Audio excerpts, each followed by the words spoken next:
The movie starts in a world where time is the only currency. People have a clock on their arm. This clock shows how much time they have left to live. When the clock hits 0, they die instantly. The movie starts with a boy named Will living with his mother. His mother is 50 years old but looks young because she keeps re-earning time, allowing her to live longer and stay youthful. Will, however, is 28. We then see that it's his mother's 50th birthday. Will wishes her a happy birthday and tells her they'll celebrate after he gets back from work. He asks her how much time she has left, and she tells him she only has 3 days, and half of that will go to rent and loans. She also tells him that she's leaving for 2 days to work in the government district and asks him to wait for her at the bus stop. Will promises he'll be there. Will leaves for work. He's a kind person, and on his way, he meets a little girl who asks him for 1 minute, and he gives it to her. This is a world where time is used as a currency, even for something as simple as a cup of tea. Will works day and night to earn more time for himself and his mother. One night, there's a twist. Will goes to a party club where his friend, Bor-El, is waiting for him. Bor-El points out a man sitting across the room who is offering drinks to everyone because he has 100 years of time. This man is the richest person there, with a century of time to his name. Will goes up to the man to warn him that he should leave because some gangsters are around. Will tells him someone might steal his time, but the man doesn't believe him. The gangsters soon appear, there to steal his 100 years. Will secretly watches and then decides to save the man, helping him escape. They hide behind a shutter, and the gangsters can't find them and leave. The man introduces himself as Henry Hamilton. Will offers him a place to stay for the night.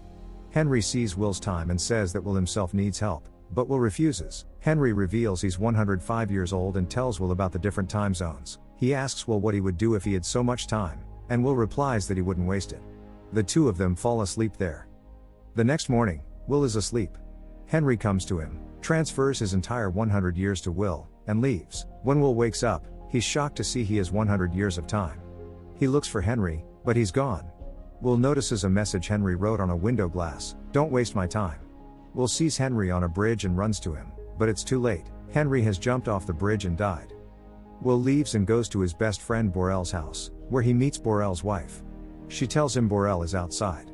Bor-El comes out, and Will shows him his time and tells him everything that happened.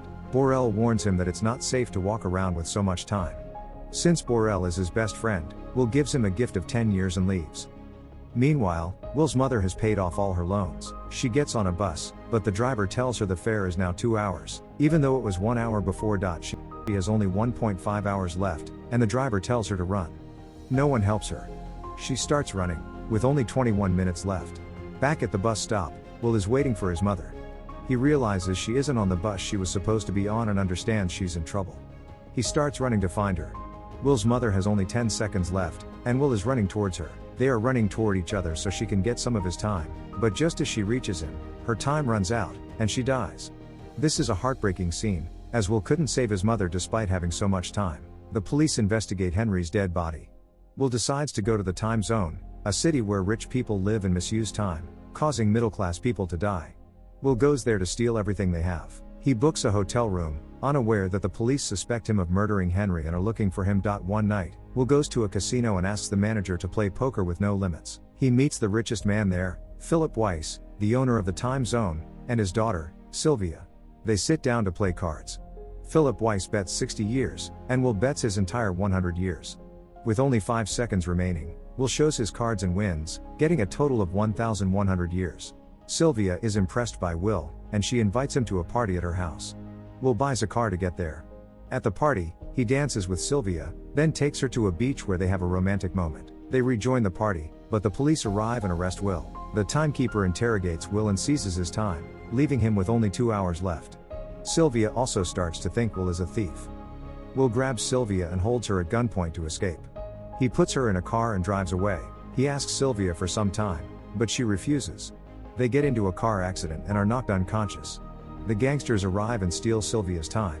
When they both wake up, they realize they have very little time left. They go to Bor-El's house, but his wife tells them that Bor-El has died from drinking too much. With very little time left, Will and Sylvia sell her earrings to buy 2 days worth of time. Will calls Philip and demands 1,000 years, asking for the time to be transferred to local time shops. Will takes Sylvia to his home and tells her the truth. The next day, he tells her to go home, but she refuses. Sylvia calls her father and then sees the timekeeper about to shoot Will. Sylvia shoots the timekeeper instead, and they both escape. Sylvia plans to rob her father's time bank. Will and Sylvia work together to rob the bank and distribute the time to all the middle-class people. They stay in a hotel, but the gangsters find them and capture them. The gangsters challenge Will to a time fight, and he wins, killing the remaining gangsters and escaping. Sylvia goes to her father and says she wants to surrender, but this is a trick. They take Philip into custody to steal all the time he has hoarded and distribute it to the poor. They steal 10 million years and escape, distributing the time to the middle class and common people. Will and Sylvia don't have much time left. They want to get to the courthouse, but the timekeeper catches them on the way. The timekeeper also has very little time left and dies. Now, Will and Sylvia each have only 1 minute left. They think they won't survive, but then they see a police car they can get time from. They start running toward the car. Will reaches the car and gets some time, but Sylvia is still running, with only 6 seconds left. Will runs to her, and in the last second, he saves her. In the end, all the middle-class people get the time they deserve. If you enjoyed the video, don't forget to hit that like button. And for more awesome movie recaps, make sure to subscribe to the channel. See you in the next one.